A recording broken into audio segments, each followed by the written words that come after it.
xawma kan moo wax ci yéen ni sëñ Babacar radiyallahu anhu radiyallahu anhu kenn xamu ko waaye wax na dëgg kii du nitu fii gis nga Cheikh Ahmad Tijani Chérif radiyallahu anhu radiyallahu anhu Chérif lan lañ ko dàkkantale du mëkk tuum xoola turandoom wii rek mëktuum mooy ku ñu nëbb ji ay mbiram gis nga cheikh ñi ko gis ci tariqa bi radiyallahu anhu ñu néew la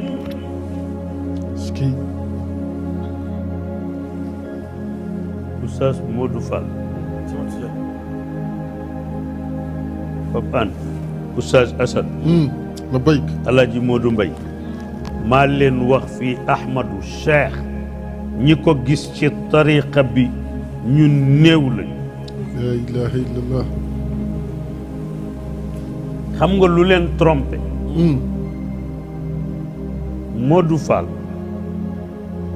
xam naa ni mënoo ñàkk tool waa Modou Fall sa tool ba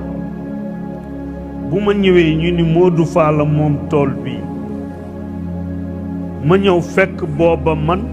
mango rek laa bëgg ma ñëw fekk mango gu meññ te ñor te neex ma lekk ci mango googu loolu du tool Modou Fall est-ce que gis naa Modou Fall déedéet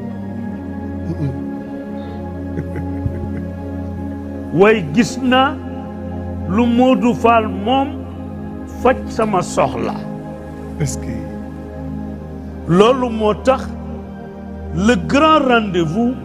entre Cheikh Ahmed Tijani Chérif radiyallahu taala anhu ak Seydi Cheikh Ahmed Tijani Sy ci pas-pas bi Serigne Babacar Sy radiyallahu taala anhu tuddee sëñ Cheikh seen rendez-vous boobu Cheikh Ahmed Tijani Chérif di bañ sëñ Cheikh des ci àll bi di yéemu ci kéemtaanu turandoom te du ko gis moo tax wa shawqu fiika wa himmati fi ragbati bi majahilil ayaati qad xaadaani cofeel geeg yitte ji moo tax mu dugg ci benn forêt boo xam ni li ci nekk ci ay kéemtaan kenn xamul nu mu toll te lépp cheikh la mu ni ko sama kéemtaan la waaye egsi ci man